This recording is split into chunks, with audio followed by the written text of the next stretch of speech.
Hello, I'm Dr. John Middleton. This is Family Life in the North Country. I have an interesting question. Came up the other day. It says, what is a sandwich family? Sandwich. Yeah, those of you who haven't heard of it can probably figure it out. Well, it's a family that's supporting two different generations. In other words, a family in the middle, let's say that 50-year-olds have some children, and they're supporting the children, but they're also supporting their parents. That's a sandwich family. Sometimes it's grandchildren and children and grandparents. You can have all sorts of things in a sandwich family. But it makes it kind of rough on them. Well, here's another one. It says, what do you think about the sex education programs in elementary school? I don't think they ought to be in elementary school. I've been around this stuff a long time. And I know that there are people who say, well, where are children supposed to get the good information? Well, they're supposed to get it from the parents. That's the answer to the question.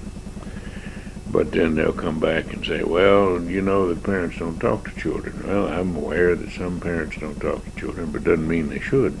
They should talk to them. And I think it goes back when I was a young man studying psychoanalysis. We studied such things as what was called a latency period. The children growing up, they go through a period of life in which they're not really sexually oriented. They don't seem to want to be sexually oriented. They want to really reject all ideas about it. Maybe some of you can remember it when girls didn't like boys and boys didn't like girls. They say, girls or boys. But that's usually around 7, 8, 9, and 10. And I think that's important. Psychoanalysts thought it was important. They always thought it was important for children's normal development. But what we have lately is we have a lot of information being pushed on kids at that age, and whether or not the kids want it, somebody said, well, they need to know it. Well, I'm not sure why they need to know some things. It's a puzzle. I don't have any evidence, and I've studied this quite a bit. The kids who know certain facts, say at age 7 or 8, are better off than the kids who don't learn the same information until later. I don't know that it makes that much difference. And what really is happening is that schools are oftentimes teaching things other than what the subject matter is supposed to be. You know, like go to math class and not study math, study human reproduction. I don't know how you can justify that. They do it in English class, they do it in social studies, they do it in history. I've known schools where they bring in all sorts of things all the time, besides what the subject's supposed to be. And then we sometimes turn around and wonder, what happened to the kids? What happened to the education? Well, here's another question. Mother was talking to me and said, I'm caught in a catch-22. My son at college wants to come home for the holidays and wants to bring his girlfriend. And he tells me that she can stay in his room. They'll stay together like they do at college.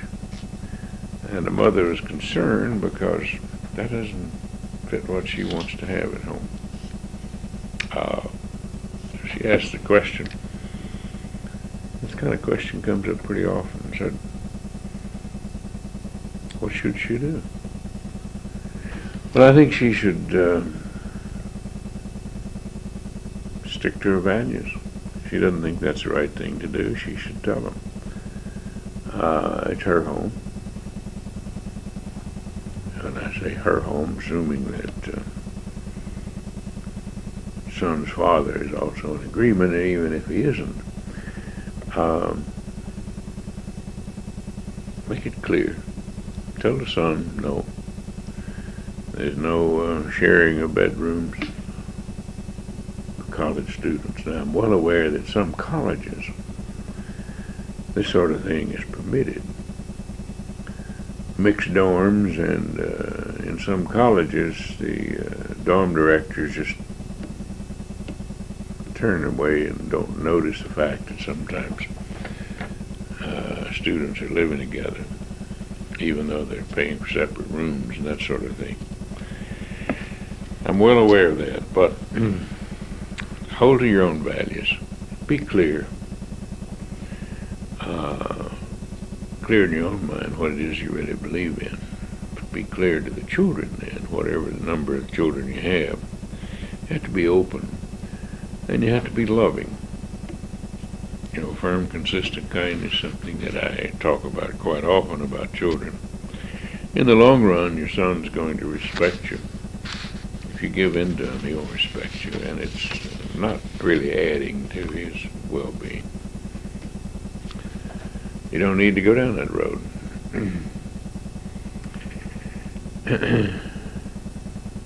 As a follow-up question on that, sometimes parents get caught up with the idea, well, we're paying for the college, and the child's off to college. And they find out that they're shacking up, they're cohabitating, they're living with somebody. And should they continue to pay for the college? Well, again, it's the same thing. Be clear and be concise. Be clear about what you believe in. And if you don't believe in that, then don't support it. It's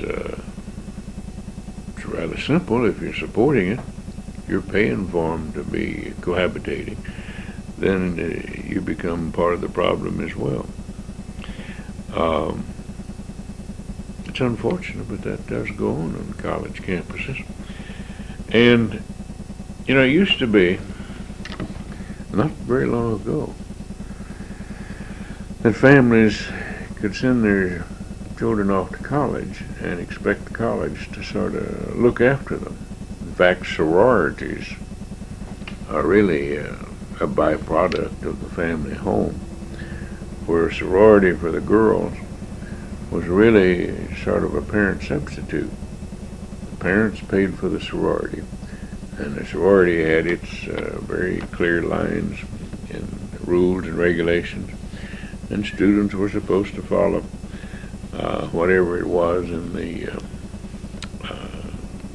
rules of the sororities. Fraternities were not quite the same way, but sororities and fraternities worked together somewhat. It was called loco parentis. The college was part of the parents. They were extension of parents in terms of control. They could set hours on when students could come in, set hours and regulations on the campus. And the sororities were part of that pattern. Well, I remember when that started changing, and the colleges no longer in loco parentis are no longer working for the parents, and they're no longer taking the place of the parents in governing the children. I remember even at Plattsburgh State, when we first got a bar on campus, I didn't see any purpose in that. Why should a college supposedly dedicated to learning, why would it need a bar? What purpose did that serve? Of course, I'm a little prejudiced. I came from a state where it was illegal to serve alcoholic beverages on state property. And I remember my first faculty meeting, which was quite a surprise to me. I had never met the faculty at Plattsburgh State before I was employed, and that kind of burned some people to a crisp, but I didn't know what really to expect from them. But the first faculty meeting I attended, sitting in one of the university buildings, and we had a service there, meals, and I remember it serving Irish whiskey. Well, some people don't like Irish whiskey. It's terrible for the Irish coffee. It's terrible for the coffee, and it doesn't help the whiskey any. But It really surprised me to have an alcoholic beverage served on the college campus in the faculty meeting itself. But it wasn't very long until, in terms of years, before the college had also had its own bar for the students. Well, of course, you have a bar for students, and you have a problem with the age of drinking, and that was a major problem. You couldn't expect any real compliance. Some parents just shut their eyes to what's going on in the campuses. If they don't know about it, then it won't worry them. If they do know about it, then they have a problem. Some college administrators do exactly the same thing. They just close their eyes and hope that, they're going to graduate, and it'll be another group of people coming in. Perhaps they'll be better or worse. And sometimes the college faculty and the college administration sets the pattern. And that didn't used to be either. So there's a lot of changes going on there. There have been many, many changes in terms of the moral codes and what happens. It's an interesting kind of change, and frankly, I don't know that they're the better, changing for the better. Well, here's one. Get off of that subject and get over into some family life here. Man says, my wife and I want to have 4 children, and they've talked about it. They're planning them. But the question is, at what interval should they have them? They're puzzled about that. If there's any evidence that having children so many years difference in ages is better. Well, it's a logical question for people who do enjoy the privilege and want to space their children. About 2 years apart seems to be a good age. And this way the children are close enough together that they can be friends. You know, the siblings are the longest relationship that most children have. They're going to have brothers and sisters longer than they'll have parents on average. And it can be very meaningful.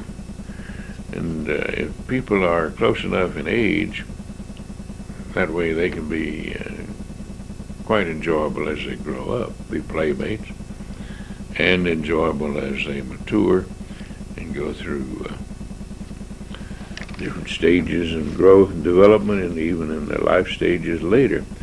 You also find that siblings, brother and sister relationships come back oftentimes in importance after a spouse dies. And older people, they started again relating to and depending in part on their brothers and sisters. That's a good thing. It's not a bad thing. Families that stretch children out, and sometimes it's not planned that way, but may have 10 or 15 years difference between the ages of children. Those are different families for all practical purposes. They don't really seem to have the same pattern. Well, here's another question. It has a question to do with homeschooling. I was asked my opinion about homeschooling, and what do I think about it? Well, I think the evidence is coming in that homeschooling is really quite good. The students who are schooled at home are testing out better than the students who are in regular schools, and the opportunities they have, a lot of parents now are associating with other parents who are also homeschooling, and they take field trips and they go places, they do things. And what we have is a consistent climate. It has to be one parent at home in order for homeschooling to really be effective. But you have a consistent climate, consistent moral code. This is just part of what goes on, and students seem to progress and learn to study on their own quite well. And you know, when you really start thinking about homeschooling, that's the way schooling used to be a couple of 100 years ago, 300 years ago. Practically all schooling was at home.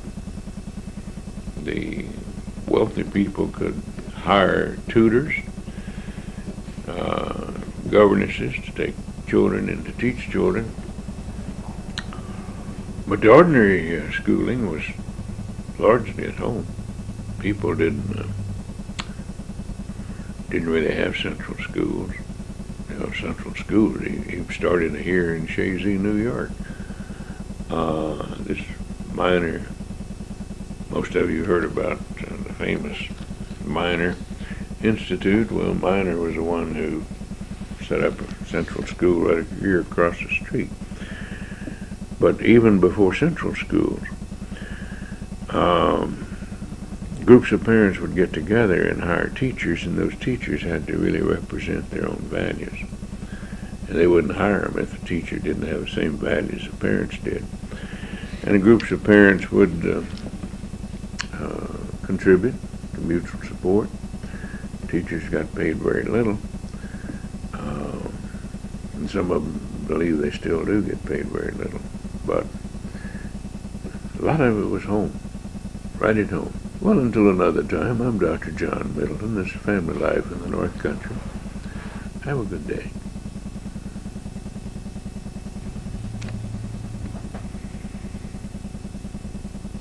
Hello, I'm Dr. John Middleton. This is Family Life in the North Country. Start with a question here that keeps popping up from time to time. And I see it being rehearsed and replayed, so to speak. And the question is pot smoking bad for you? The party asking, the last one who asked says, my nephew says there's no harm in it.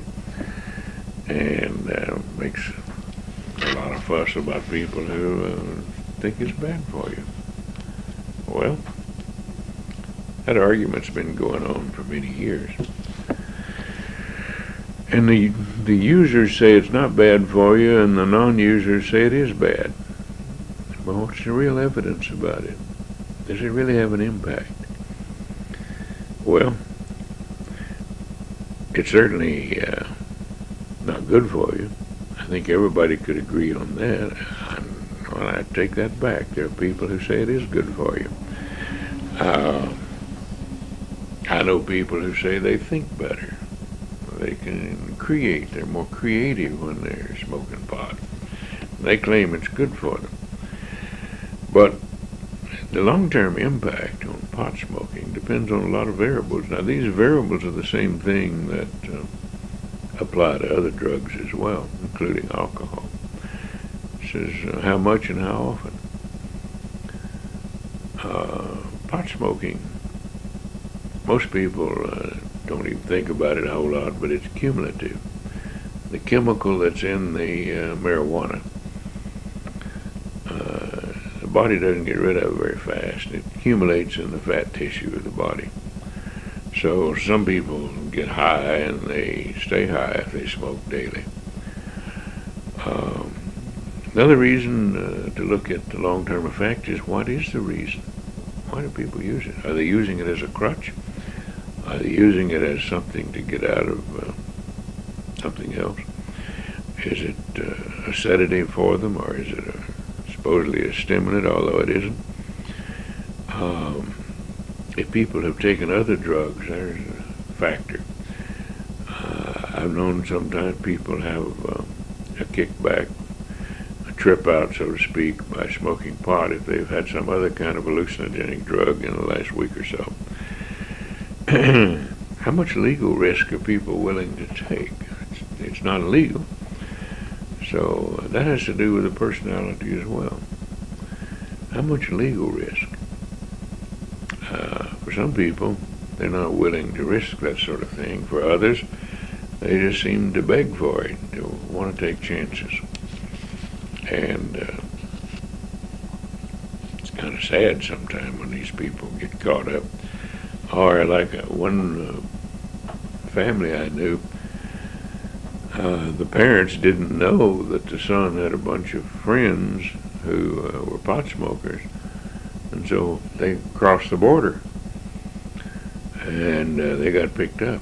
They got picked up for having pot and paraphernalia in the car. Well, they lost the car. Parents didn't know anything about it, what was going on. Another factor that has to do with the effect of pot smoking and marijuana is the environment itself. Do people's friends support it?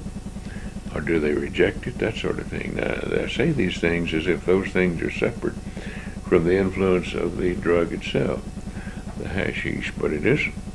These are all related because it has an impact. People's personality changes. You know, I've been watching people taking drugs, and I say watching them, I've observed for over 50 years.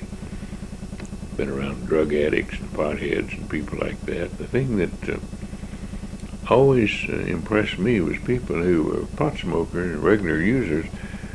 Their motivation dropped. They became unmotivated with a laid-back attitude, and that's what they call it. They have a laid-back attitude. They're not really interested in achieving their standards they used to be.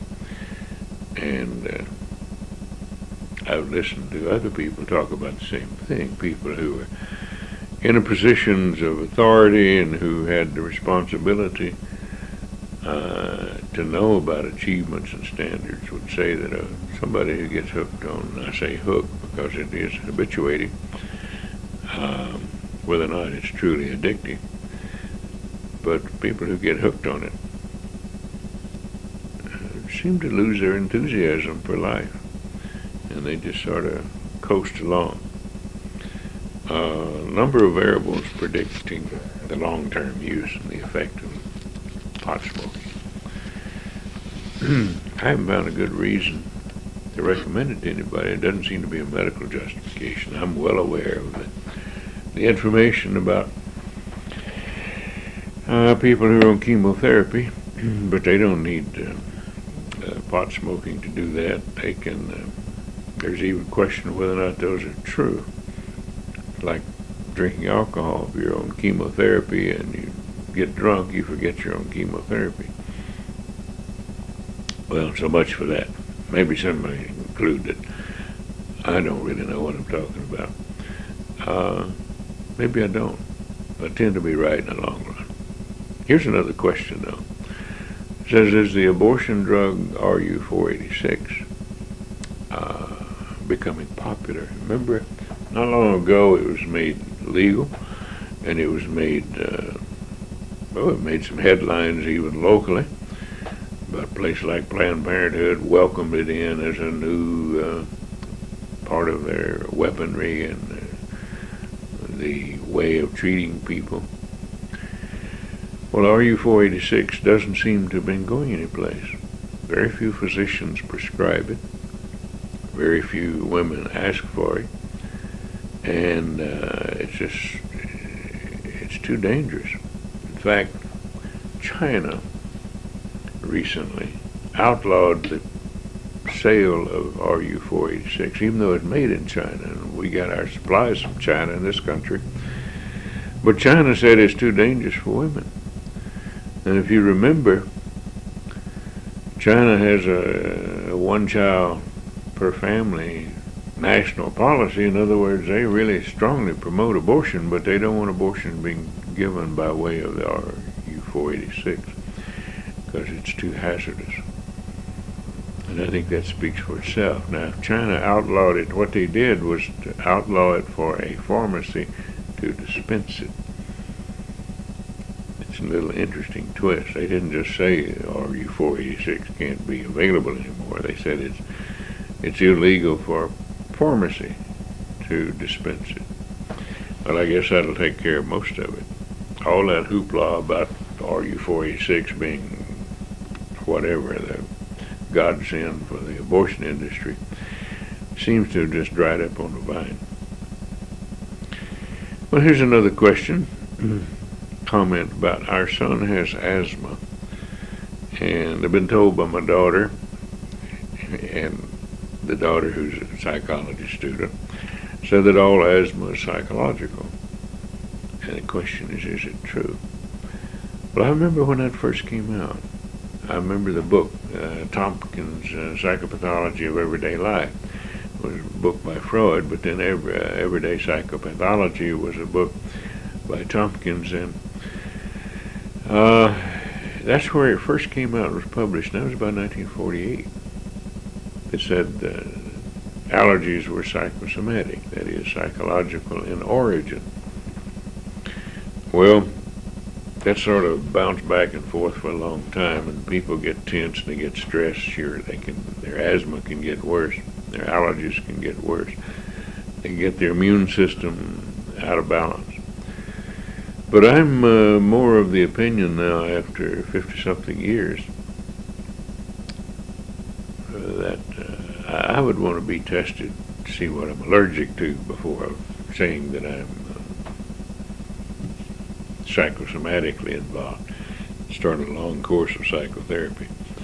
Because the truth of the matter is, psychotherapy is pretty slow about curing allergies. There are very few allergies that are specific and just respond to psychotherapy. I think people need to be tested clearly, and see what they're allergic to, see what precipitates it. You know, asthma particularly has a variety of things. People can have asthma due to stress. Some people can get asthma when they go out in the cold. It's a little more complicated than just saying it's psychological. So that'd be my recommendation for anybody who's being told that asthma is all in your head, so to speak. Well, maybe in your chest too, so to speak. Here's another one, and I think it's pertinent to the season. It says, a woman says, my husband is a hunter, and he thinks it's okay to take our sons with him hunting on Sunday morning when I want him to be going to church. He insists on doing it that way, and she asks, well, what can I do? Well, there are several simple answers. When I go back and review your history, this question comes up from time to time. And did you and your husband agree on this to start with? What was your real thinking about it? Were you both going to church on Sunday morning? Or was this something that you just started doing yourself and you think it's nice for the boys to go? And now you don't like your husband to go hunting. So find out where you are in this first before making a really big fuss. Talk it over with your husband. Maybe the two of you agreed about the church being important, and he just sort of closed his eyes to it on Sunday morning. That's pretty common around here, in the hunting season going on. But it's turns out it's pretty common for most people who want to do something else, whatever it is, on Sunday morning. Speaking of Sunday mornings, if you're Catholic, why not look into see whether or not there's an anticipated Mass, or maybe one later in the day. For example, Saturday, I know there used to be a fisherman's Mass when I was a youngster. I wasn't Catholic. I used to hear the Catholics talk about a fisherman's Mass, which was 6 o'clock Sunday morning. So the people who were going fishing where I live, they'd get up and go to church early and take care of those duties before going fishing. Well, I was looking at some schedules recently, and people don't have to miss Mass if they don't want to. In other words, if you want your boys to go to church, how about Sunday night? You know, there are churches on Sunday night. But there in Plattsburgh, there's one. Newman Center, I believe they have a Mass at 9 o'clock p.m. For students who are coming back from being off on the weekend, especially for them. I don't know why it wouldn't fit a hunter just as well. But there are ways. Maybe you can work this out so that everybody gets to do what's supposed to be done and you think needs to be done. Particularly the Catholics. I noticed even a Protestant church locally started having a service on Saturday. I found that interesting too. Here's another one. It says we have 4 children, and always seems to be that we have 2 pair. The older and the younger ones get together, and they don't seem to socialize much with the other one. And the question is this a good way, or is there a way to have these brothers and sisters, or sisters and brothers and all that, more sociable with each other? Well, the ages makes a big difference, and the gender. In other words, if you had you have two children, they're both girls or they're both boys who are older, and the others are the opposite gender, opposite sex, it's a little more complicated. But one of the ways that I had with my 4 daughters, and it worked very well, was to change bedrooms. I'm assuming you don't have a bedroom for each of them, but in other words, they shared bedrooms. I changed it regularly so that they were roommates with the other one, and the girls are very close. Still, as far as I know, they're very close and enjoyed it. That's one way of doing it, but it makes a difference as whether or not they're a girl and a boy and a boy and a girl and that sort of thing. The mixture's there, but it's nice if they're all part of one family instead of acting like they belong to the same family. Well, I'm Dr. John Middleton. Until another time, this is Family Life in the North Country. Have a good one.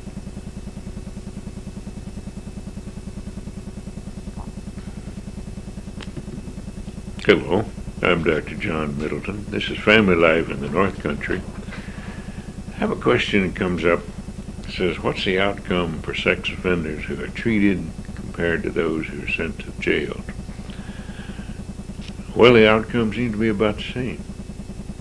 The future for them doesn't seem to be particularly good, and prognosis isn't particularly good. Depends a little bit on what they're into. The pedophiliacs, those people who prey on children, don't seem to have a good prognosis. And it's kind of sad because, well, I've read this in scientific journals and other places. The time somebody with that problem is convicted of it, they've usually had 70 victims. That's a lot, isn't it? 70 of them. But treating them, in some penitentiaries, at least in Texas, they were not thought well of by the other inmates, and they had a very bad time when they were sent to the penitentiaries. And so a lot of them were just sort of eliminated. Nice way of saying that they had untimely deaths in the penitentiary. Well, that sort of thing is not quite as popular as it used to be, but it's kind of sad. I've worked with them, and I've never been particularly happy with my work with sex offenders. If they're adult sex offenders, aggression, a little simpler. Here's another question. With so much porn around, is there a change in how marital couples get along? The marital couple, the main problem with sex problems in marriage seems to be the relationship. It's not whether or not people have looked at porn or pornography or don't look at it or use it to get jump started or whatever the expression might be. That problem, though, in the relationship, in other words, if people do have sex problems in their marriage, it seems to go back generations. That the problem is in the relationship, how the people get along with one another, rather than something else. I have seen the evidence, and do know that it's true that couples who use porn do not have as wholesome, good sexual relations as those who don't. Here's another question, it's rather interesting. A woman says, I have a hard time saying no to my daughter, and says she always has had this problem, and she wants to change it. She wants to be able to say no. I guess the daughter's growing up, and the mother doesn't like what the daughter is either talking about, thinking about, or dreaming about, and she wants to be able to say no, and she wonders how she could change it. Well, most people have trouble saying no to children because they don't want to risk not being loved by the children. They don't want to risk being rejected. You think about it. Is that why you have trouble saying no? Because you certainly need to, because the daughter's going to learn exactly the same pattern. She'll have trouble saying no. If you don't have the ability to say no, and parents don't, then the children are going to do the same thing. How to change it? I think the best way to do it is make sure what it is you're going to change, what it's clear in your own mind what you want to change. And if your daughter is, say, 8 or 9 years old, it should be easier. Talk it over with her. Tell her what you're going to do. You don't need to ask her if you can change. That's not the point. Tell her what you're going to change, and then change it and practice it. You're going to have to start practicing because it's a skill that people develop. A skill to say no. It's a skill to put a block between you and other people.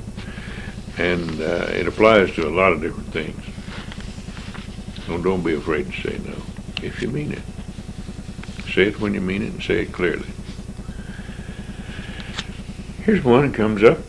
I had an interesting discussion the other day with some people, and it said children today seem impolite and lacking in manners. And the question was, had I seen that sort of thing? I certainly have. It used to be that the family meal seemed to be the focal point where people learned manners. I recommend going back to that family meal and have a good manners meal from time to time. And some people have one once a week. Some people have it more often. Some people have to have good manners at all the meals. But here's an advantage of it. I know some people say, well, the manners, you're talking about something that's should be an option. Here's what I found. I tried to get across to my children. I don't know how successfully, but a child who grows up who knows good manners can fit in any group. But the child who doesn't know good manners is going to be a misfit in some group. And most of us don't want our children being misfits. And to know what social rules are, social expectations, and be able to fit comfortably in that is a real plus for children. I think mealtime, though, should have pleasure to it. I think mealtime should be something that children look forward to. I certainly know I did, because one of the reasons I didn't have enough food to eat, and so when meal times came around, I was hungry, and I wanted to get into where the food was. Sometimes there wasn't any. But how to be polite, you have to practice it. The parents have to practice this, because the children are going to learn it regardless. If you show good manners yourself, they may not want to show it with their peers, their age mates, but if you practice it and show them how comfortable you can be with it, they'll learn it. I recommend you try it. Have good meals, good manner meals. I look upon that sort of like Robert's Rules of Order. I recommend that children learn the Robert's Rules of Order, because that gives them the guidelines on how to be responsive, how to conduct, and how to manage groups. People who know the rules of order, get along much better. And really, Robert's Rules of Order are based on good manners. That's what it's for. Here's another point. It says, a friend of mine seems reluctant to go home after being away for a few days, unless he has a present. Is that appropriate? I don't think it's appropriate to be reluctant to go home. I think a person ought to be happy to go home. I would hope the home is happy.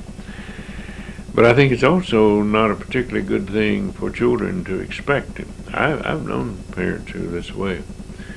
They were very reluctant to go back home unless they had something to give to the children. And what are they doing? They're buying them, buying the children's love or attention or affection. I don't think that's should be expected. I think a person bringing self home in good shape and being willing to spend time and to be with the children, that should be the present. But I know I'm a little different from some people there who like to share presents. And that's great if they're sharing presents. But to have the idea of going home and whether or not one would feel welcome at home contingent upon whether or not one has a present to give, I don't like that idea.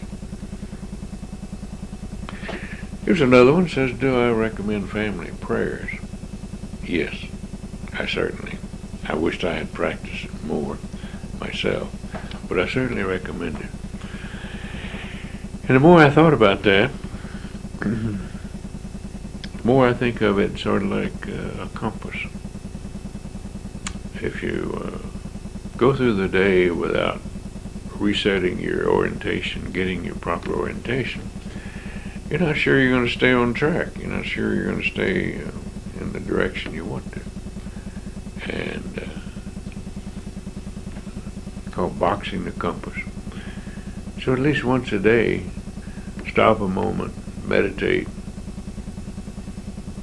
to the God as you see God, as you know God, and think about reorienting yourself according to your own belief system. There's plenty of opportunity out there for us to get lost every day. Or in the language of the computers, how about rebooting our moral standards every day? If our computer gets out of whack, why wouldn't it be with all the constant barrage of things that we are subjected to every day? Why wouldn't we get off course sometimes? So I think prayer is a way of getting back on course. I recommend it as a family, as a group. I've learned from a lot of people how important it was to them, even though they themselves as adults didn't necessarily practice it. But most of the people I've heard talk about it look back on it with fond memories, saying the family had prayers together. And this seemed to be a highlight for them, and not a problem.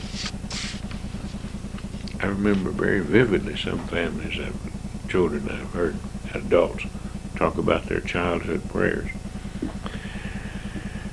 Well, here's another one. It's kind of a complicated one, but the question of birth rate came up, about birth rates in people. We hear birth rates are going down, the birth rate is this, the birth rate is that. Is the birth rate too low? Yes, it's too low for this country to replace itself. But the reason for it is very complicated. It's a lot of interlocking patterns. One thing contributes to another. For example, the movement where mothers were going out of the home. Mothers out of the home don't have as many children as people who are homemakers. There's been a change in religion and moral values, which allows contraception.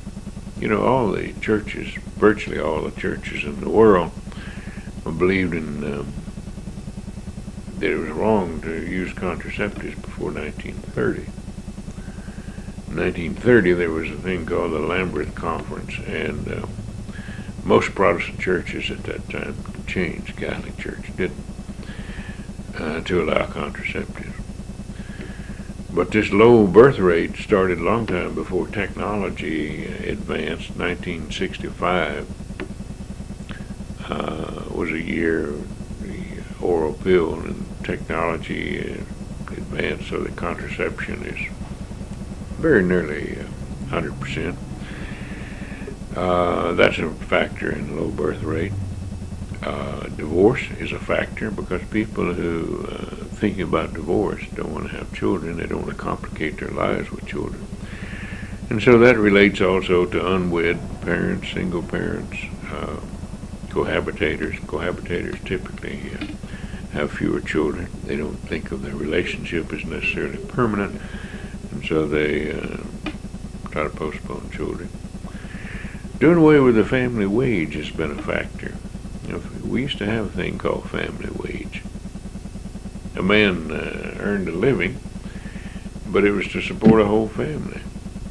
And when women go out and compete for the family wage, well, the employers can't give everybody a family wage.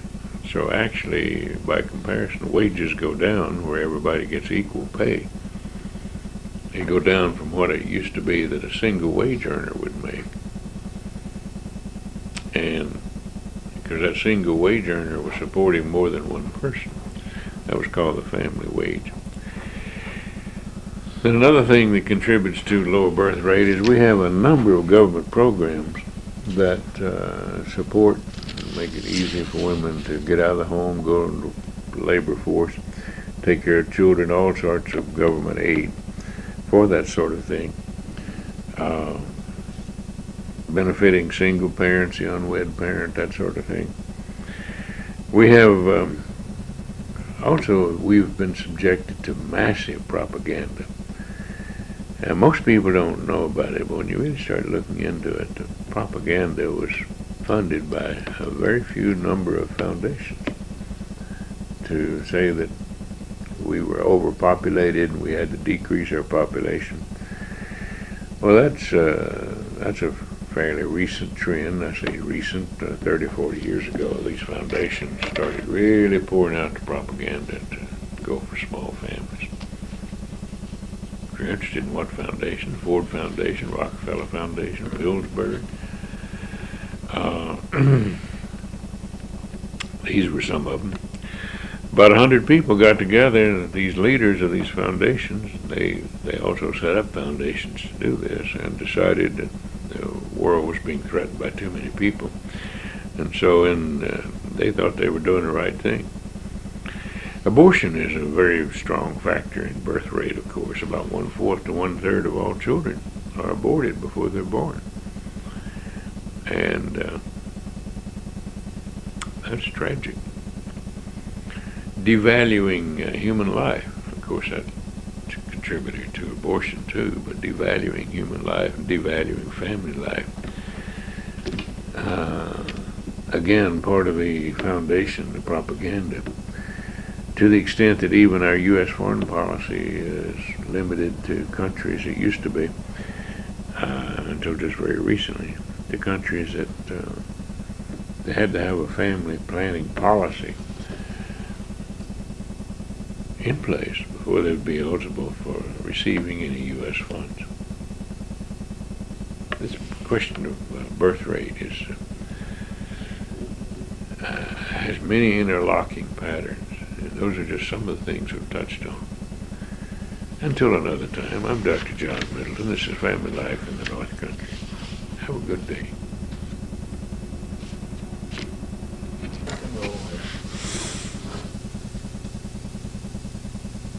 Hello, I'm Dr. John Middleton. This is Family Life in the North Country. I have an interesting question. Well, I thought it was interesting. Came in. Start with today. And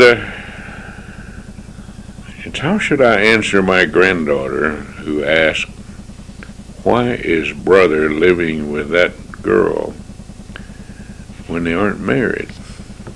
That's an interesting question, granddaughter. Well, I suggest answer it honestly and how you feel.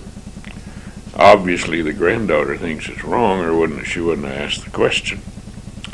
And it's a good opportunity to do some educating, but don't try to make it too complicated. Just tell her that when some people get where they think they're grown, they can do what they want to do. That doesn't necessarily make it right, and that applies to all of us. All of us have that sort of thing. But I thought it was a good question. I don't know how old the granddaughter is, but here's another one. It's from an 8-year-old. Somebody inquired, my 8-year-old is afraid to walk 2 blocks to school. What can I do about it? Well, you know, an 8-year-old is afraid to walk 2 blocks from home. Why? Is there somebody in the household, the home, that builds up this fear? What's going on with an 8-year-old? Of course, an 8-year-old normally would like to run and play and get out of the home and get out of the house, that sort of thing. But what to do about it? Ask her what she's really afraid of, and if she's just afraid in general, then try some conditioning, like let her walk a block without you, but in your sight. Let her walk, maybe start off with a half a block, and then a block, and then where she can be seen and observed, to give her the feeling of security. And perhaps there are some other children who walk along the same way, and most of the time children just jump into the bandwagon and they feel comfortable if other children are doing something. So I would think there's no real reason to let an 8-year-old continue in a fear of walking a couple of blocks, particularly around the North Country here. I don't think it's quite so bad. In some parts of the country, well, maybe any of us would be afraid to walk. I know I've gone to hotels in certain cities and told by the desk clerk not to walk around the hotel at night. That always felt like a challenge to me, but not here in the North Country. I think people certainly should be comfortable in walking. Here's another question. Comes up. I overhear people arguing and talking about these things, but this one says, my son and I are in a big argument about the justification of having women in combat. And the inquiry is there a good reason on either side? Well, there are reasons, but I doubt if there's a justification. That's my opinion. Because right now, where the combat situation is right now, I've read, seemed to be about a year ago, that because of the worsening situation about in these Arab countries and in these Islamic countries, that for our armed forces to be there, that it would be considered an insult to have women in combat areas. Now, since the terrorist war has begun, I think that's probably even more so. And it's appeared, this topic has appeared indirectly in several magazines that I've seen lately. One is that apparently there's a push in this country for women liberals to try to get the veils off the women over in Afghanistan and other places. But I thought it was a very insightful article, an explanation of why they wear the veils, and that's not something that has come down through the ages necessarily. It has to do with clans and chastity and purity. And the women themselves, as I read recently, in the 1960s, around that time, started to wear veils themselves.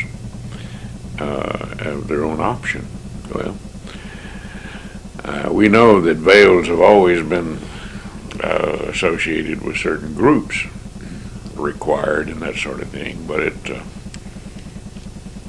usually associated in the old days, like the days of the Rubaiyat, Omar Khayyam, as he described it, sort of a sensual thing rather than a protective thing. But these women in combat,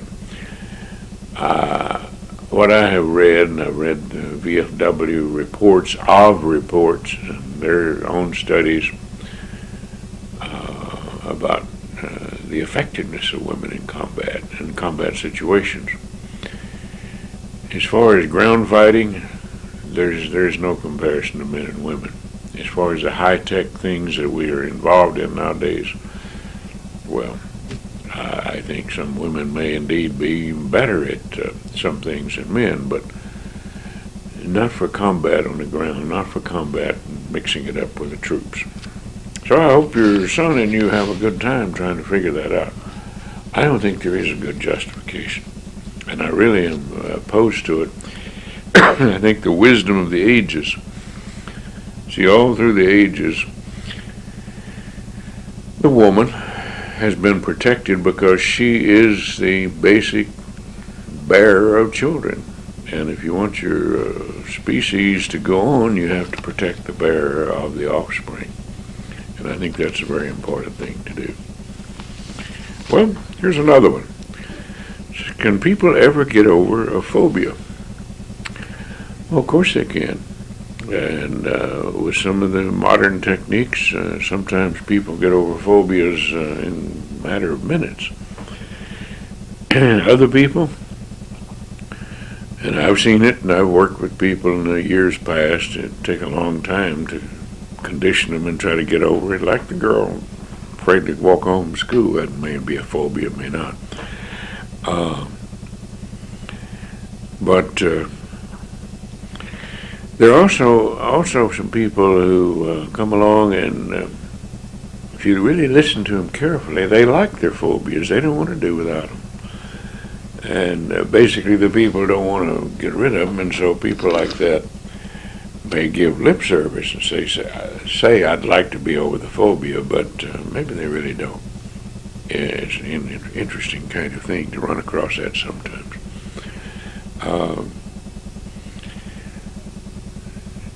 Here's a question. What do you advise for young couples to spend on their first house, their first home?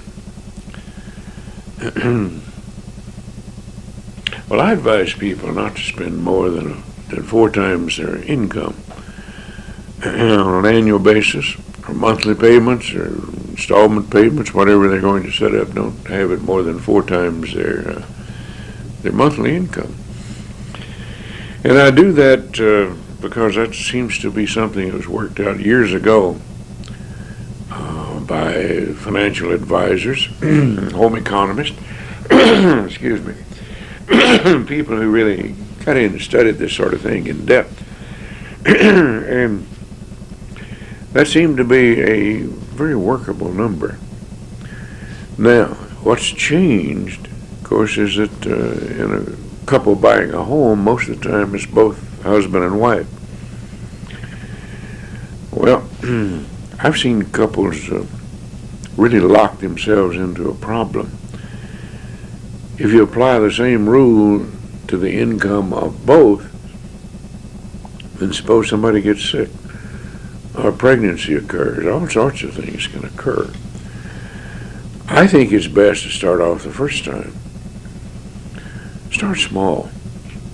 Start off the first time with no more than 4 times the income of the principal wage earner. Don't make it 2 incomes. And that way you'll be much more comfortable.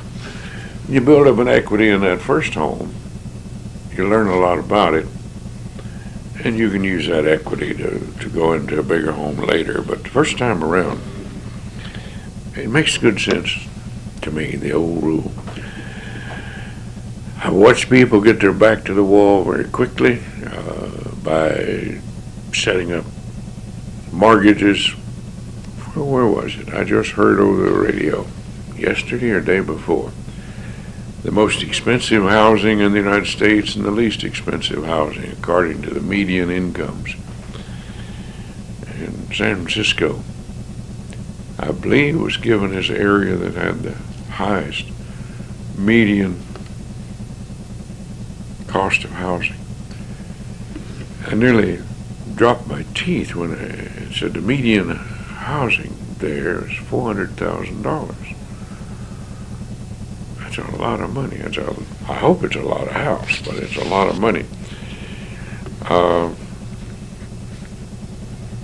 And people don't make that kind of money, except when you put 2 or 3 incomes together. And I think someplace in Illinois had the least expensive housing, according to the median, but the median doesn't really tell you what the average is. Here's another question.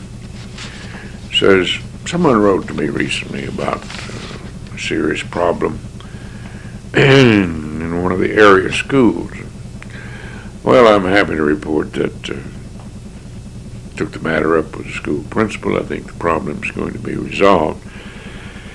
And it was an interesting thing because a letter was addressed to Hometown Cable and delivered to me personally by our good cameraman.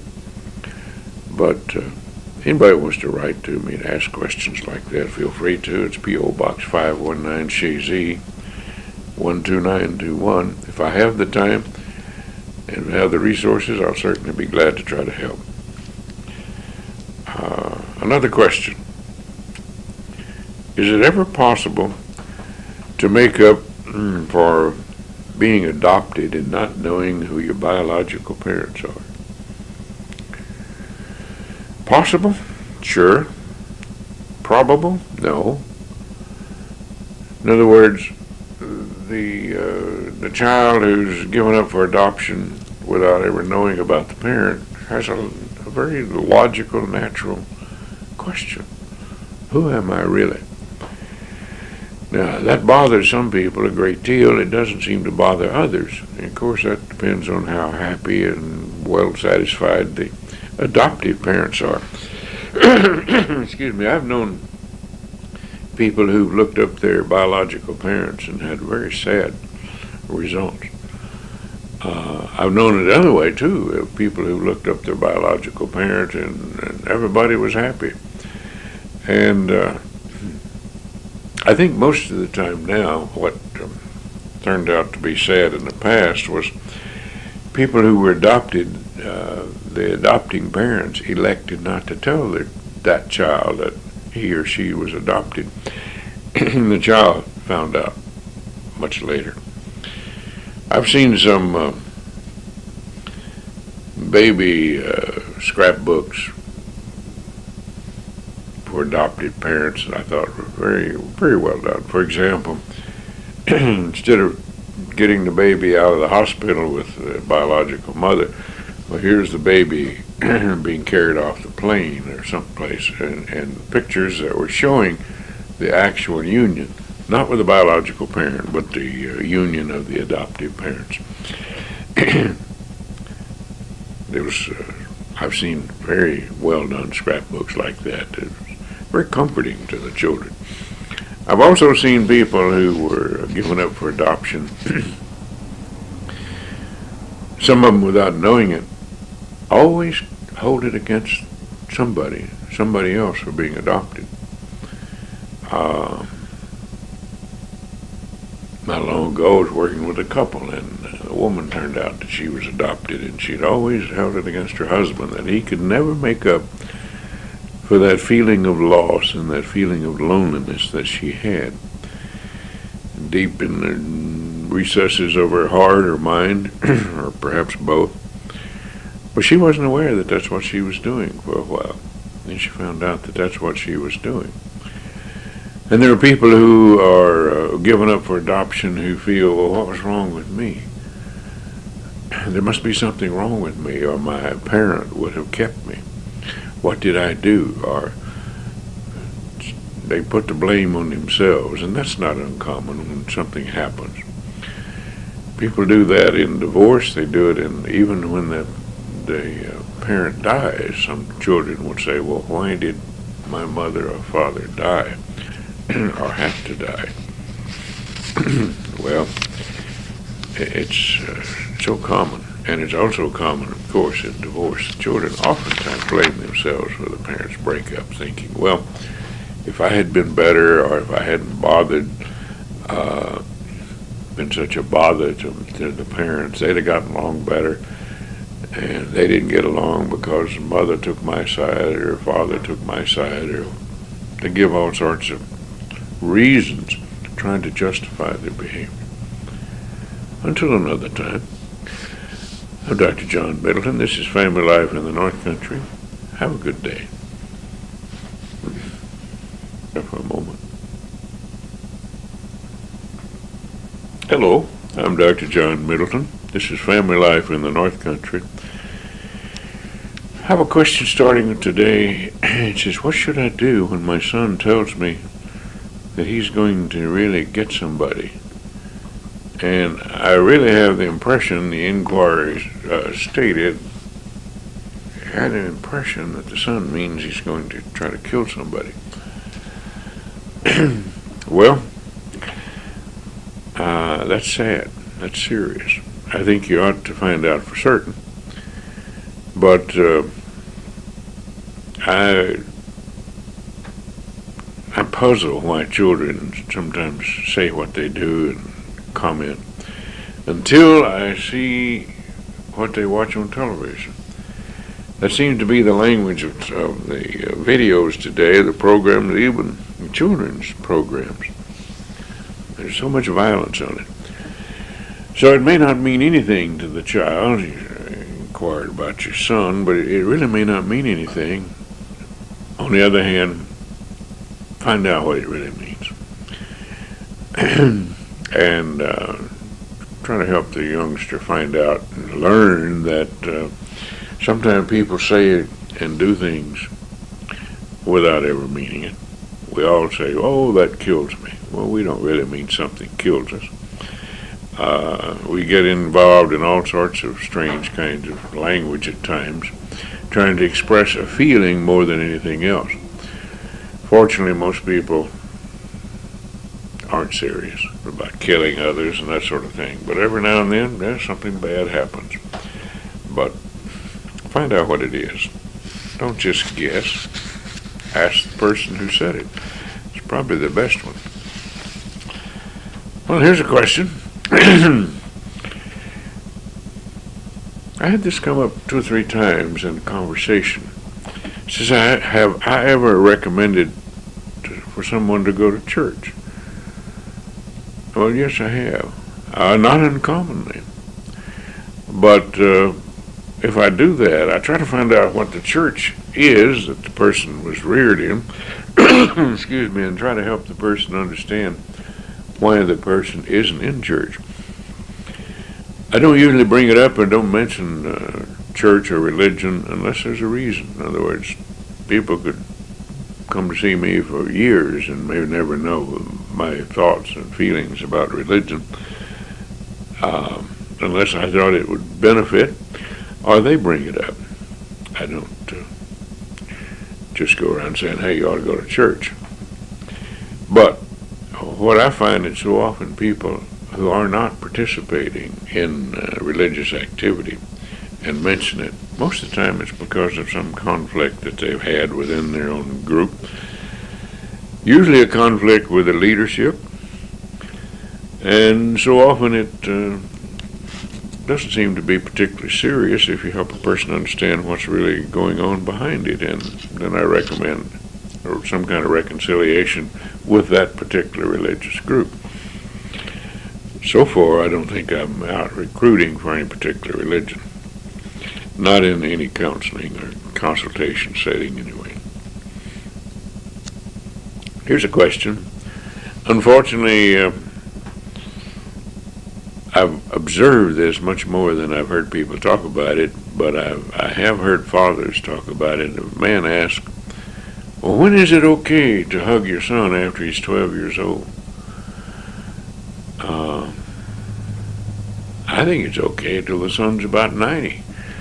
After the son's about 90, he may be a little surprised if you hug him, but too many men are reluctant to really show affection to their sons. I've known people, and it's sometimes a cultural pattern, men who thought they were not to show any affection toward their sons. Sons were to be treated like, I don't know, some kind of junior warrior, and you're supposed to discipline them all along. Well, you can discipline children, but don't forget to show affection. Don't forget to love the child. And it's perfectly all right to say that little 4-letter word to a boy, to a young man, because I hear it sometimes when older men saying, my father never told me he loved me, or I never really knew what my father meant, or I wish my father had just hugged me. You know, here a few years ago there was a popular bumper sticker and all that sort of thing about have you hugged your kids today. Well, I kind of like that bumper sticker. I forgot now who originated it, but I think it should be just part of an ongoing thing. Hug your kids. They like it. They need it. They enjoy it. And they don't get too old for it. And by the way, you don't either. Nice to be hugged. So try it. You probably like it. Well, here's a question. Well, this is a question that's kind of oddball to me. It seems strange. And yet, when I looked into it, it says, I've heard that the American Medical Association has adopted an official policy that banning homosexuals from Boy Scouts is a dangerous action because it's discriminating and increases the risk of suicides and depression. What do you think? Well, suicides have been something that I've been studying, and I've taught it in graduate and undergraduate courses, suicide prevention, suicidology, for many years. And so I looked into this, and I don't agree. I think American Medical Association is much better if it sticks to medicine and not try to jump off into social policy. I don't find any evidence. In fact, I find contradiction there. I don't find any evidence that that increases the likelihood of suicides. I remember, a year or two ago on Hometown Cable here discussing something like this, where in those countries where homosexuality is open and very well accepted, those countries have higher suicide rates and higher levels of mental illness and mental disturbances than the countries that don't. Now, those are facts that anybody can look up and find out. Well, the same thing about the medical associations taking that position. That's a social position, not a medical judgment.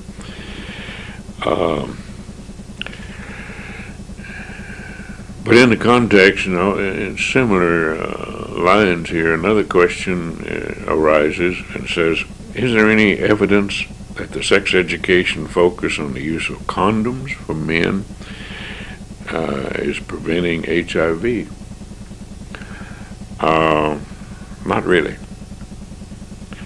In fact, HIV is increasing with young people, and young people today have had biggest sex education programs ever. There's never been sex education programs so easily and readily available and covering so many topics. And most of them are phrased in some way, safe sex or something to that nature, in that nature.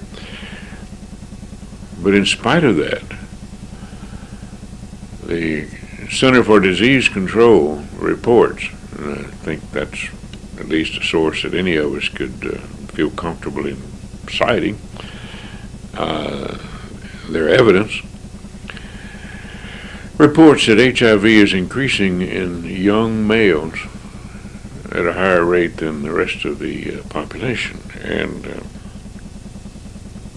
there's misinformation, unfortunately. A lot of misinformation. So the focus, I don't like the focus of the modern sex education programs. I had an internship in sex education. I've taught sex education in school or graduate level to teachers. And I think there's a better way than what's currently being taught.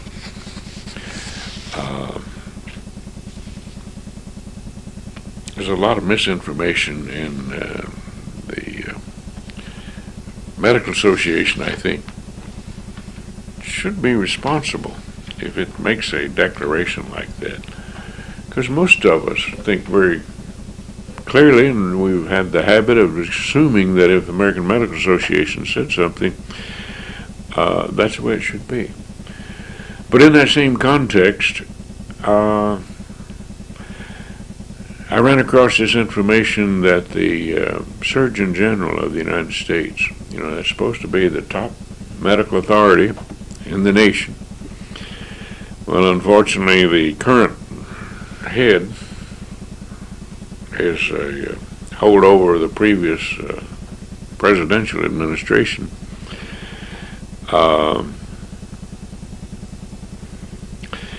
Put out a thing called responsible sex. Then I'm going to take a chance, but I'm going to share some of what I found. And I think you have to keep in mind what this word responsible really means. It says each person should feel free to do whatever he or she wants sexually as long as it is consensual. Now, a statement like that coming from the Surgeon General of the United States. Let's hope he didn't read it. Let's hope that somebody in his office wrote it and it just went out under his name. But that statement, that any male or female should be free to do whatever he or she wants to do as long as it's consensual, that has so many problems in it. It doesn't say anything about gender, the age. It doesn't say anything about the relationship that people may have, as long as it's consensual. Here's another one. Any criticism that might make the parties feel guilty is morally wrong. Now, that's another statement from that same report about responsible sex. Somewhere it became popular, about 3 decades, 3.5, 4 decades ago, that we were not supposed to feel guilty about anything.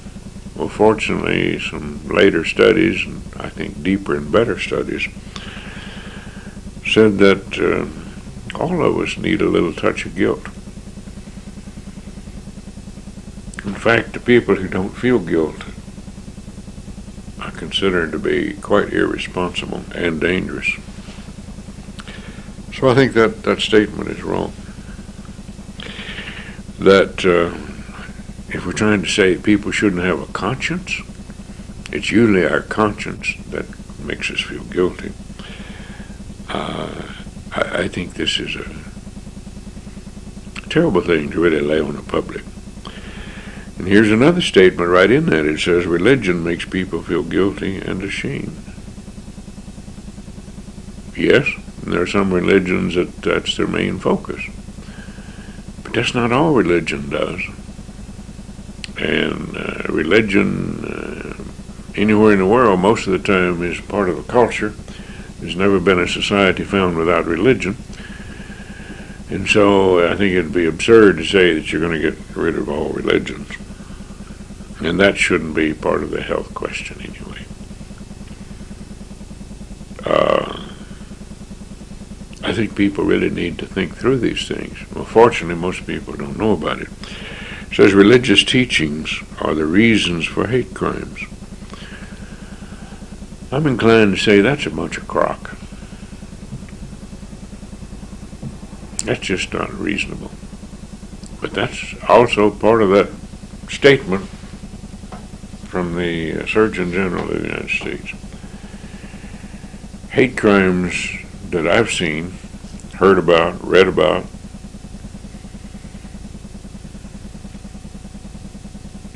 I don't think religion was a big factor in it. Most of the time, it's how not to be religious that's part of hate crime. And sometimes people are doing all sorts of things in violation of the religious teachings that they even may say they belong to. It's a strange thing. I think it's an irresponsible statement to put out a series of statements like that within a report and call it responsible statement. I hope we can do better than that as a nation. I hope we can do better than that to find some leadership. I looked a little deeper into it and found it has all sorts of political ramifications. But why that person is still in the office. But you could pick up a man on the street or a woman on the street, either one, and get better answers than that and better recommendations than that. And I think it's a real shame. I challenge you to think about it. Until another time, I'm Dr. John Middleton. This is Family Life in the North Country. Have a good day.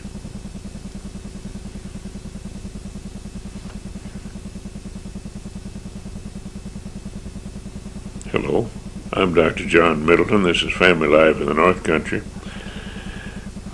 First, we have an 8-year-old. Says, my 8-year-old grandson who stays with me after school tells me things that his parents do that I don't like, but he doesn't seem to have anybody else to talk to. What should I do about it? Well, glad that he feels he can talk to you. Let's ask a few questions, try to clarify. Is what he's telling you about something that's illegal, immoral, or unnatural? If it's not any of those things, well, just take it that the child is talking. And maybe he can't talk to your own child, say it's your grandson. Why not? But if it's something that you think is very serious, that the parents should know, why not talk to your grandson and say, I think Mommy and Daddy ought to know about this, and I think Mommy and Daddy ought to. And he may say, well, they obviously know it, or he may not say such words like obviously, but he may say, well, they know what they're doing. Then tell him if it's really serious that maybe you should talk to his parents too. Because they probably wouldn't like it if he's telling their secrets any more than any of the rest of us would. Every family has its own little secrets, and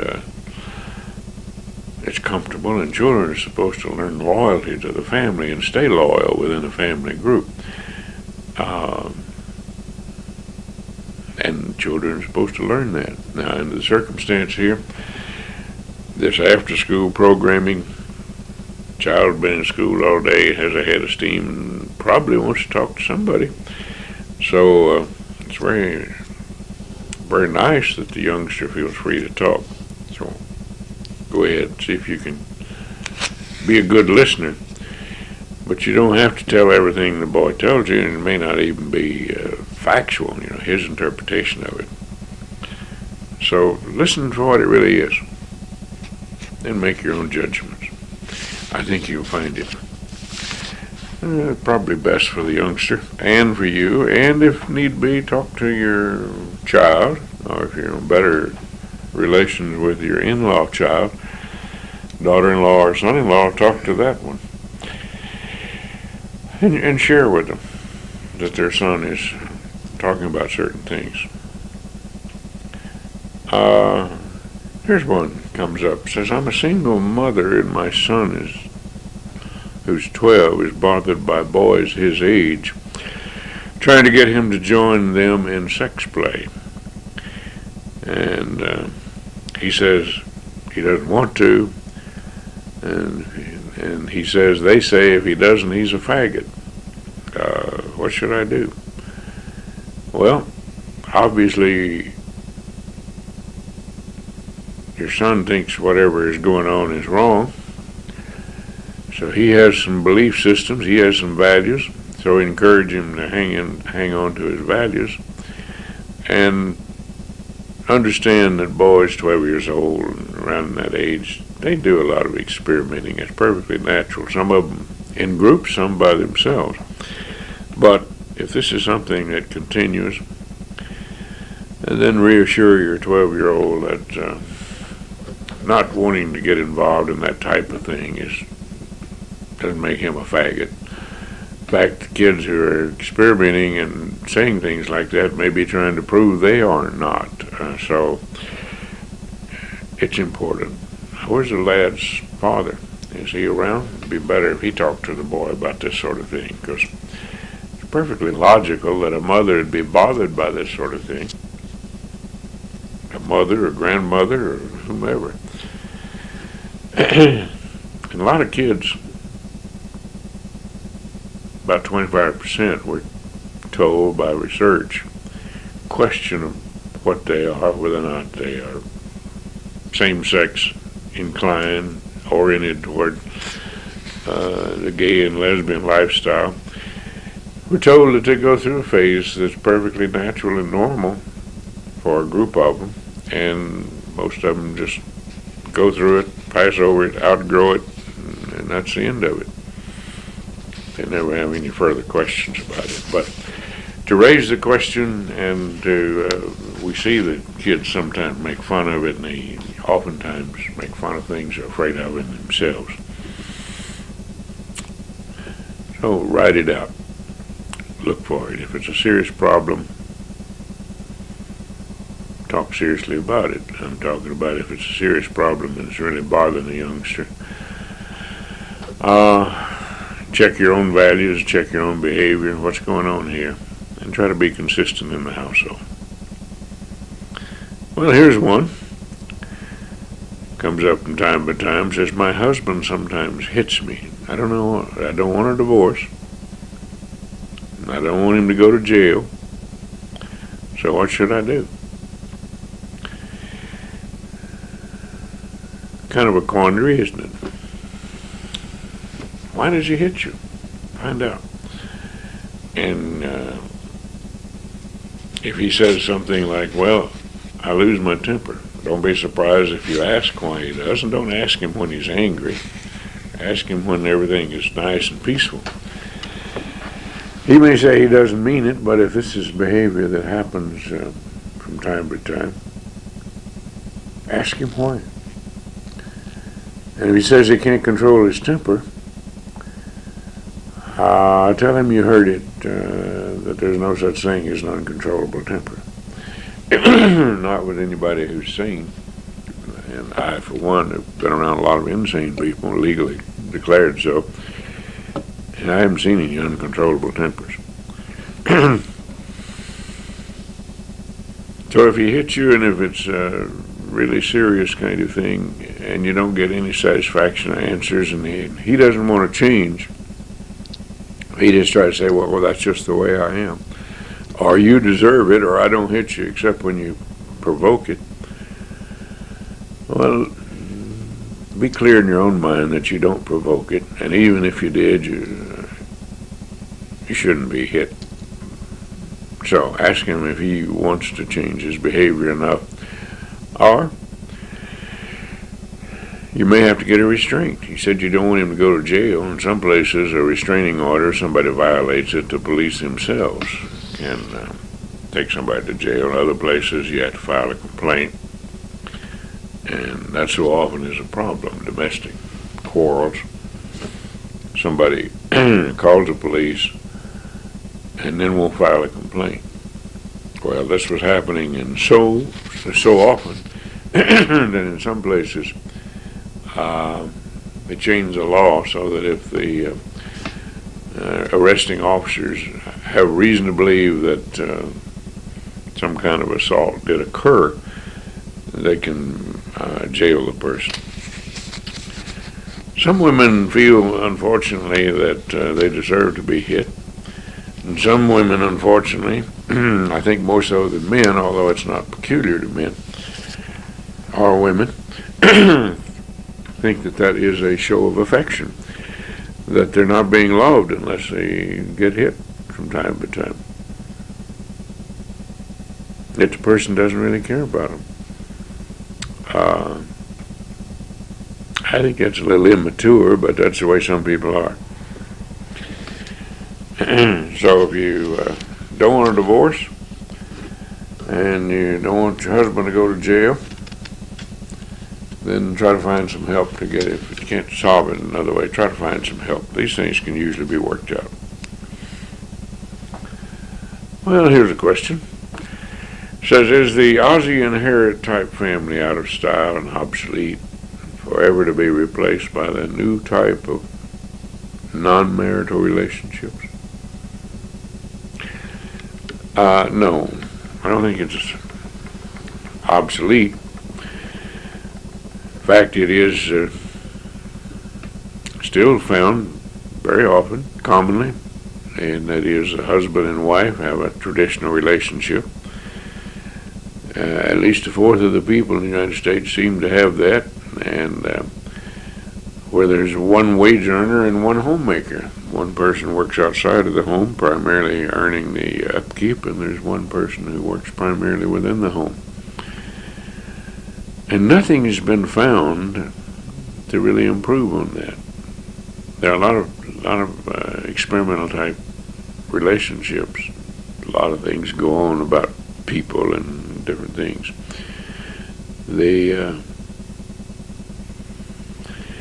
The old Zionist, about the turn of the 1900s, and the beginning of that century, tried to start off and do an anti-family movement to improve on society.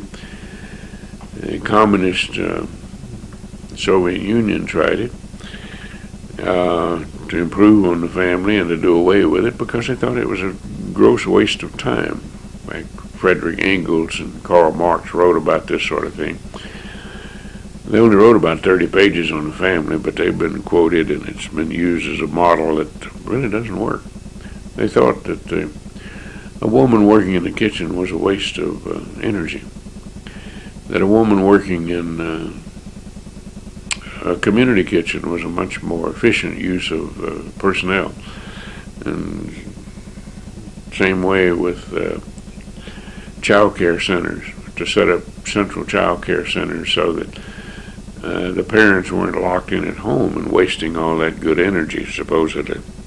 Well, it didn't work. In the Soviet Union, before it went out of existence, even changed that. About 1968, they came back and said there's nothing stronger in the communist society than the family, except the Communist Party itself.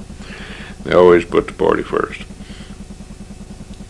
Married people living in a conventional relationship are healthier, better off financially, better off emotionally, their mental health is better. So why would anyone want to substitute anything else? If you think I'm prejudiced, I am. I've seen the evidence, I've seen the research findings on that.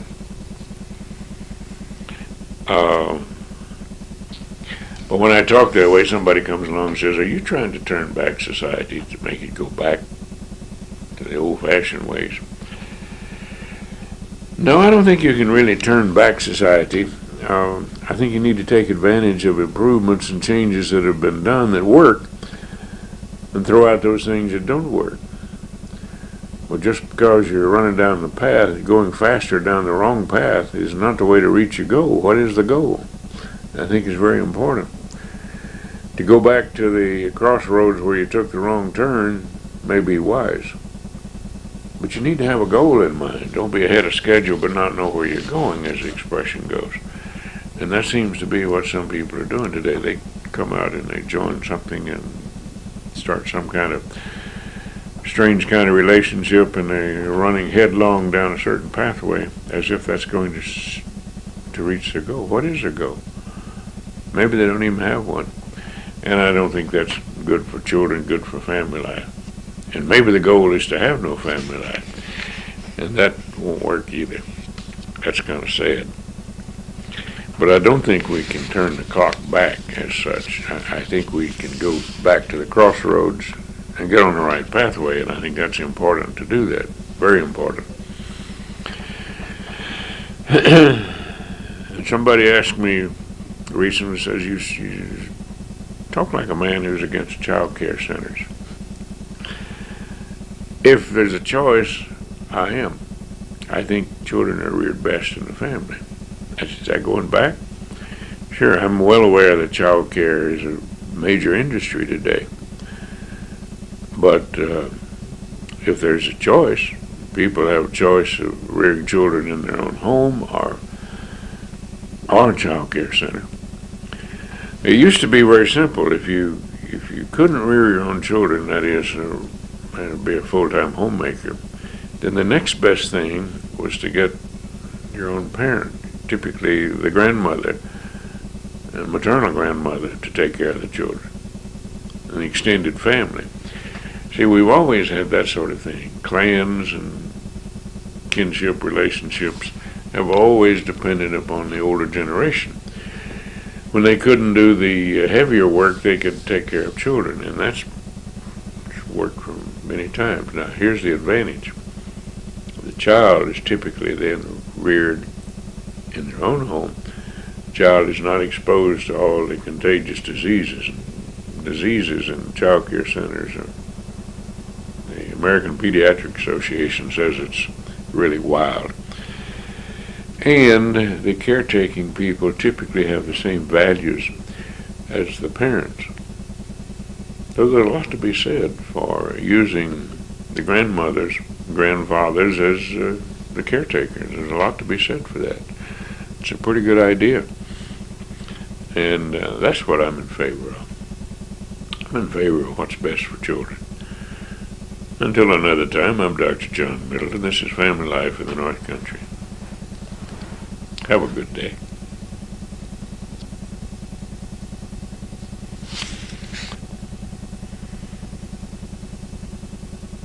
Hello, I'm Dr. John Middleton, Family Life in the North Country. I ran across a book I wanted to share with you, and it has a lot to do with some of the things I talk about from time to time, like child care centers, daycare centers.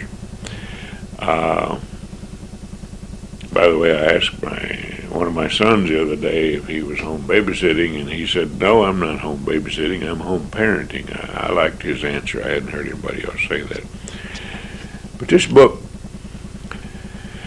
is a book that talks about how parents can do best by their children, and he calls it 4/3 parenting. 4/3. And in the book, describing how if each parent gives 2/3 to the family and to the children, they work 1/3. And each parent does this. They don't have to work the same shifts or whatever, but if each parent gives 1/3 to the child gets 2/3, and of course the rest of the time is taken up by sleeping and school and all sorts of other things. So the idea of 4/3 parenting, I thought it was a pretty good one. I thought it was good enough to share. 4/3, see if you can come work that out in your own schedules. Well, I wanted to share that one. Here's a question. It has come up several times lately in conversations with me, and says, how can we save enough money, the ordinary family, save enough money to send their children to school? To college, that is. And one family that asked that question said, well, college education today is running around $35,000 a year. Well, in some schools, that's true. I only heard last night about some woman who has a child in Tulane University. I believe the statement was $35,000. And another child going to Tufts Dental School, $65,000 a year. Those are both graduate schools. That's $100,000 a year. Now, I don't know how any ordinary family could save that kind of money. I just don't make that kind of money. And chances of ever making that kind of money. So let's look very realistically to see what's going on. Number one, should parents even feel obligated to send their children to schools like that? Number one, what's the education going to cost then? And I don't think 20 years from now people really know. Secondly, what's education going to be like? We have so many programs and college programs that are done on internet. We don't know what the college education is going to be like 20 years from now. It may well be that you can sit at home and even the wiring in your house could be the electronics necessary to run your computers. I've read about things like that. And you could take a college education being at home. That is, you could be exposed to lectures, you could be exposed to material, do written work in interactive internet. And it probably wouldn't cost you anything like the money that we hear about. Third, is it really reasonable to expect children to want to go to college? Not all of them want to. Not all of them should. College is not for everybody. At least it didn't used to be. It used to be that people of average intelligence finished high school, and that was what was expected.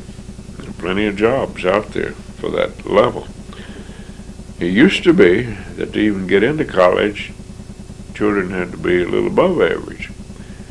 And then to get into graduate school, they had to be a great deal above average. Well, I get the impression today that with dumbing down the grades and dumbing down some of the subjects, it's also popular in literature that the colleges are not expecting students to learn the same thing. True, students today learn a great deal other things than what previous generations learned. But then what's the purpose of the college education? So, is it necessary? Does a child want to? Which colleges are best? I look at surveys of colleges from time to time. At least it comes out once a year in several different magazines. I'm interested in them. And I find that some of the top-rated colleges are not the most expensive. For example, the University of Texas, I'm kind of partial there. I went to several schools in Texas. University of Texas is supposed to be a pretty good school in its different branches, but it's well below $10,000 as far as the cost to go there. Golly, when I went there, it was $125 a semester. That tells you how long ago. But that was any school in Texas. The reason at the time was because Texas, when it became a state in the Union, it kept its public lands, and all the revenue from public lands went into education. So for anybody to try to save $100,000 a year to send children to school who may not even want to go to school, and it may not be reasonable at that time. So enjoy your life. Keep your nest egg. Nothing says that the youngster who wants to go to college can't earn part of it, and scholarships and grants and other things. Have them pay for part of it. I don't know. Some people have the idea that they owe their children a college education. I'm not sure where that comes from. Questions are, do I have any books that I recommend to people on family life? Oh, I have hundreds of books on family life, but I ran across one recently that I really think William Bennett sums up, at least I think he states a beautiful job of some of the things that are going on. He makes recommendations about how we can improve family life. And he calls it the broken hearth, Hearth, the broken hearth. And he's written other books like The Moral Compass and other things that are relating to the same things about some things going on in our society. Now, William Bennett used to be education. He used to be the drug czar. He's now head of Empower America. He's, I think, a pretty well-educated person, and he's put together, I think, a lot of information. And some books on family life aren't worth reading. And some of them I see that are selections for college courses aren't worth reading, because they all seem to have an agenda to make something else, family life, than what it really is. And besides, if you really want to know what makes a good family, probably look at your own family. Start with. Try to improve on what your parents did. Think through what you want for your goals, what it is you want your children to do, and make your best decisions that way. It's the old magic formula, those three words: consistent, kindness, and firmness. That's the best way to rear children. It has to be consistent, has to be kind, and has to have limits so the children know what the limits are. Here's one that hops up here. Somebody said to me, well, this morning said I read it about the United Nations wanting to give free abortions to the women in Afghanistan.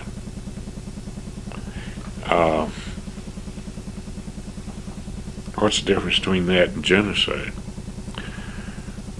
The question is strange, isn't it? I think it's strange. I can imagine here we see all these pictures of starving people, and the immigrants and the migrants and the refugees, and they're living in country that's terrible. And somebody goes to the trouble to get to these people with packages, but the packages are to cause abortions. What's the motive behind that? Is it to help the person, or is it to eliminate the problems? You know, there's been a movement afoot for a long time, and some of it was 30 years ago, some legislation, some programs, to get rid of superfluous people who were useless in society. Old people. It was primarily a way of solving the Social Security problem. If we had more people and we had money in our Social Security, we'll eliminate some of the old people. And the people behind the United Nations promotion of abortion are the ones who seem to be saying, well, what we're really doing is going to eliminate the future problems. That if we already have more people than we have food, which is true, it's just we have more people in that place than there is food in that place. There's plenty of food in the world. It's just not being distributed yet because of political ramifications. If we have more food than we have, more people than we have food in that particular place, then abortion is eliminating another mouth to feed right down the line. So I think that is pure and simply, it's a genocide problem. Now the Nazis have done that, the Chinese communists have done it, Stalin did it, eliminating people like that. I don't think that works. I don't think that's a healthy approach to society, and as far as I'm concerned, it's totally unacceptable. I would think it would be mean and unkind and inhumane for somebody, if I was in that position, to ask for help, and I gave them an abortion kit instead of food. If I had the authority to do it, that's what I would do. Well, you may have different opinions on that. I'd be happy to hear about them. Until another time, I'm Dr. John Middleton. This is Family Life in the North Country. Have a good day.